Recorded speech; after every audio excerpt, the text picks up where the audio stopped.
Janakiraman YouTube சேனலுக்கு உங்களை அன்புடன் வரவேற்கிறோம். இன்னைக்கு நம்ம மட்டன் குழம்பு செய்யலாம். எப்படி செய்யலாம்னு பார்க்கலாங்களா? இதுல மட்டன் நல்லா கழுவி எடுத்துட்டு வந்திருக்கேன். மஞ்சத்தூள், ஒரு ஸ்பூன் இஞ்சி பூண்டு பேஸ்ட் போட்டு, இந்த மட்டன் முங்குற அளவுக்கு கொஞ்சம் ரொம்ப மேலெல்லாம் வரக்கூடாது, அது சும்மா தொடுற அளவுக்கு தண்ணி இருந்தா போதும். இதை நம்ம குக்கர்ல 1-2 விசில் வச்சு இறக்கிப்போங்க. இது இறக்கிட்டு நம்ம அடுத்ததா தாளிப்பு இது ஒரு பக்கம் போட்டுட்டு நம்ம தாளிப்பு தாளிச்சுட்டே கூட நம்ம குழம்பு ரெடி பண்ணிக்கலாம். இப்ப இதை குக்கர்ல வச்சு 2 விசில் எடுத்துட்டு வந்துடுவோம். இந்த மட்டன் குழம்புக்கு நம்ம மட்டன் அவிக்க வச்சிருக்கோம் குக்கர்ல. அதுக்குள்ள என்னென்ன பொருள் தேவைன்றதை பார்த்துருவோம். வெங்காயங்க, 3 வெங்காயம் கட் பண்ணி வச்சிருக்கேன்.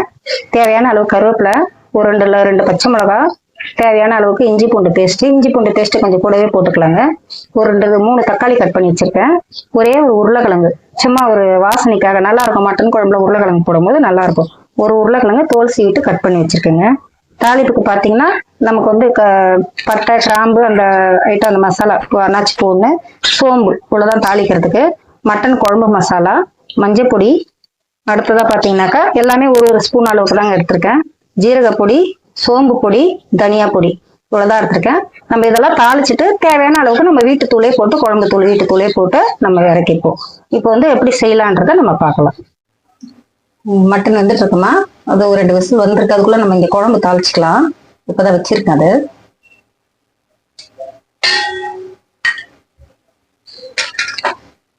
எண்ணெய் காஞ்சோடனே சோம்பு போட்டுக்கலாம்.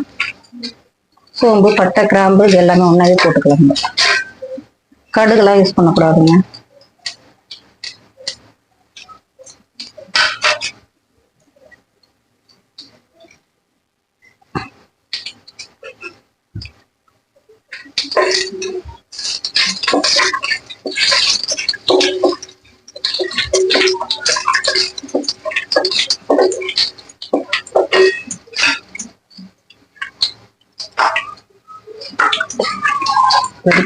பொரிஞ்சிச்சு, ஆனியன் போட்டுப்போம்.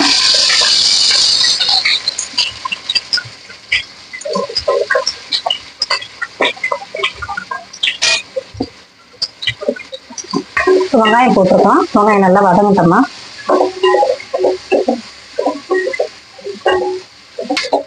வெங்காயம் நல்லா வதங்கிடுச்சுங்க. இப்போ தக்காளி போட்டுக்கலாம்.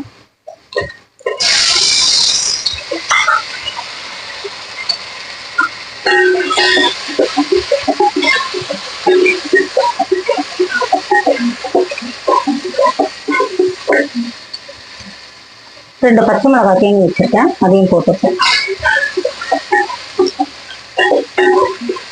நம்ம மிளகு தூள்லாம் போடுறதால பச்சை மிளகாய் கொஞ்சம் கம்மியாவே போட்டிருக்குங்க.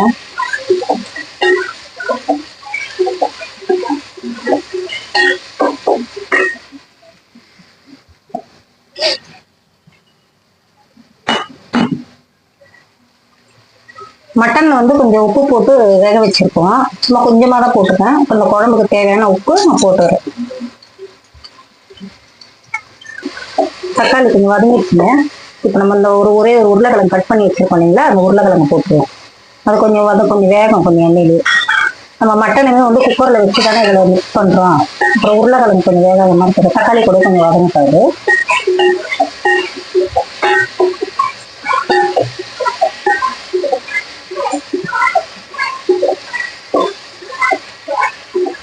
அப்புறம் நிறைய பேர் பாக்குறீங்க நம்ம சேனலை. எல்லாருக்கும் ரொம்ப நன்றி.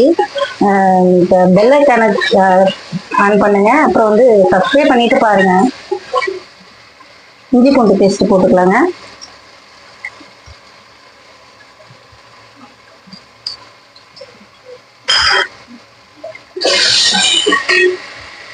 கூடவே கருவேப்பிலையும் போட்டுக்கலாம். நம்ம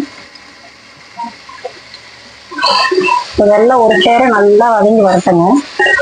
அதுக்கப்புறம் மசாலா தூள்லாம் 1 by 1 போட்டுப்போம்.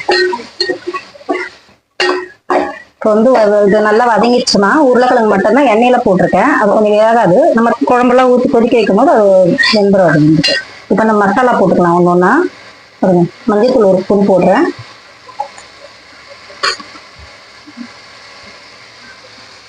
இது மட்டன் மசாலா ஒரு 1.5-2 ஸ்பூன் அளவுக்கு இருக்கும். அதையும் போட்டுக்கலாம். சக்தி மட்டன் மசாலா அது. இது சோம்பு தூள், தனியா தூள், ஜீரகத்தூள், இது 3 பொடியுமே ஒண்ணா போட்டுக்கலாம்.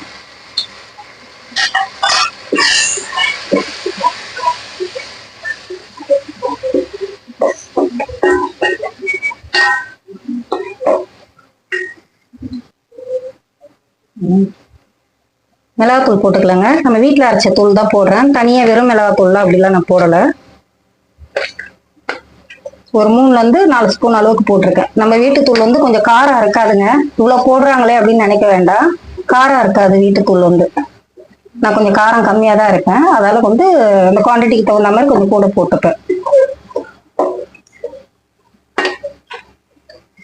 இதை வந்து இப்படி நல்லா கலந்து விட்டு கொஞ்சம் லைட்டா பச்சை வாசனை போற மாதிரி இருந்தா போதும். ரொம்ப ஒன்றும் அப்படி ஒன்றும் போகணும் இல்லை. நம்ம அந்த எண்ணெய் சூட்லயே அந்த இதுலயே நல்லா வதங்கிடும். அது ரொம்பவும் விட்டுறக்கூடாது. இது போட்ட உடனே இது நல்லா வதங்கிட்டு ஓரளவுக்கு இப்போ வந்து மட்டன் வந்து வேக வச்சு வச்சிருக்கோம் இல்லைங்களா, அந்த தண்ணியோட இதுல போட்டுக்கலாம் நம்ம.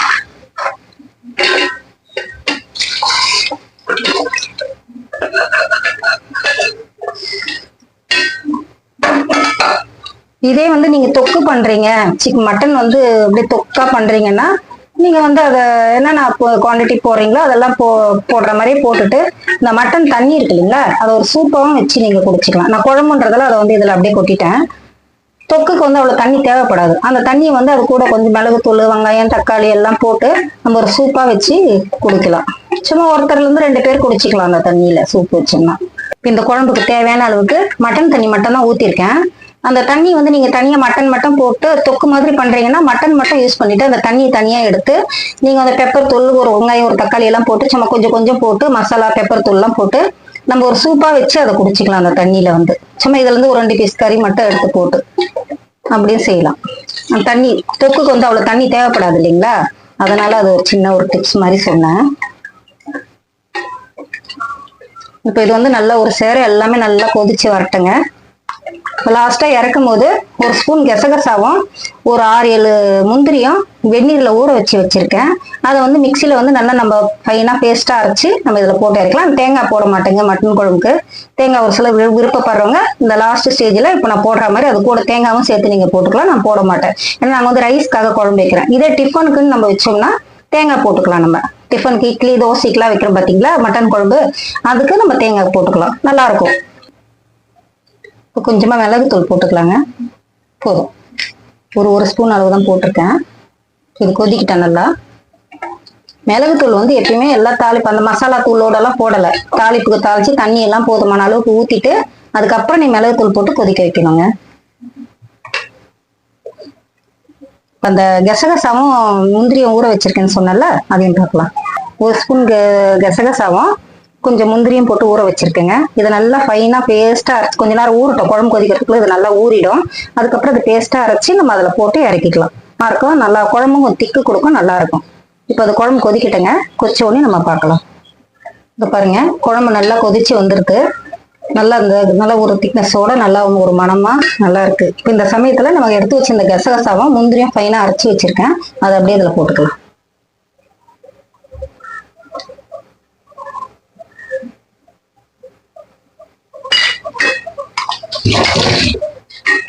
கலந்து விட்டுக்கலாம். நம்ம தேங்காய் போட்டோம்னா தான் வந்து தேங்காய் ஊத்திட்டு ரொம்ப நேரம்லாம் கொதிக்க வைக்க கூடாது, தேங்காய் பிரிஞ்சு வரும் அப்படின்ட்டு சொல்லுவாங்க. இப்போ நம்ம முந்திரியும் அதை தான் போட்டிருக்கோம். சும்மா ஒரு கொதி வரட்டும், அப்பதான் அந்த குழம்பு வந்து நல்லா ஒரு திக்னஸோட வரும், நல்லா கிரீமியா நல்லா இருக்கும். கொஞ்சம் ஒரு கொதி வந்த உடனே நம்ம கொத்தமல்லி போட்டு இறக்கிடலாம். குழம்பு ரெடி ஆயிடுது.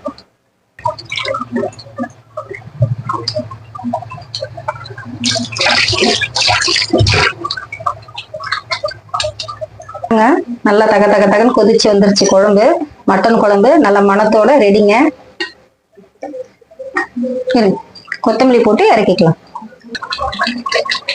கொத்தமல்லி போட்டு ஆஃப் பண்ணிக்கலாங்க. உப்பு, காரம் எல்லாமே கரெக்டா பர்ஃபெக்டா வந்திருக்கு. குழம்பு சூப்பருங்க, நல்லா வந்திருக்கு. இதே மாதிரி நீங்களும் ட்ரை பண்ணுங்க. ரெடி ஆயிடுச்சுங்க. இப்போ பாருங்க ரெடி ஆயிடுது. நம்ம இது பிடிச்சிருந்தா நீங்க ஷேர் பண்ணுங்க, சப்ஸ்கிரைப் பண்ணுங்க, பெல் பட்டனை கிளிக் பண்ணுங்க. தேங்க்யூ, நன்றி, வணக்கங்க.